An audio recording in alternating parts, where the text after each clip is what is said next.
17 ноября в культурном центре «Залесный» прошла встреча, посвященная патриотизму в честь народного героя России генерала Минигалии Шаймуратова. Малта, пушка, танк. Заслуженный герой СССР и России Минигалий Шаймуратов – опытный разведчик и командир 112-й башкир-дивизии. Это легендарное соединение было единственным, в котором было 78 героев Советского Союза и 5 полных кавалеров Ордена Славы. Дивизия Шаймуратова сразу же после битвы за Сталинград захватила важный стратегический объект – станцию под Донбассом. За это подполковник получил звание генерала-майора, а 112-я дивизия была переименована в 16-ю гвардейскую.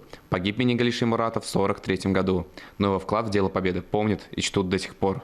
Шаймуратов генерал – уникальная личность, и у нас в Башкирском драмтеатре о нем поставлены уже 3 спектакля после войны, естественно, и в 80-е годы, и в 22 году наш театр поставил заново. Рассказать молодым о легендарном генерале решили артисты Башкирского академического театра имени Мажита Гафури.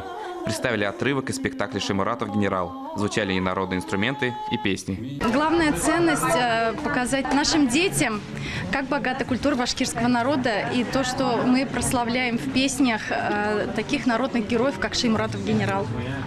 Это патриотизм, это любовь к родине и к родной культуре. Весь жизненный путь Минигалия Шаймуратова – яркий пример беззаветного служения Родине. А потому историю легендарного командира нужно рассказывать как можно чаще, говорят организаторы творческого вечера. Находясь в окружении, совершил героический подвиг, погиб именно на территории нынешней Луганской области в войне против фашистской Германии. И как раз вот этот пример, я думаю, станет для ребят, так скажем, образом того, как нужно любить Родину, как нужно любить свою отчизну. Это не просто встреча, это еще и выставка декоративно-прикладного искусства. Свои работы представили мастера из Башкортостана.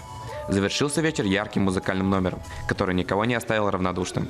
Ян Насевич, Александр Решеткин, Вести, Татарстан.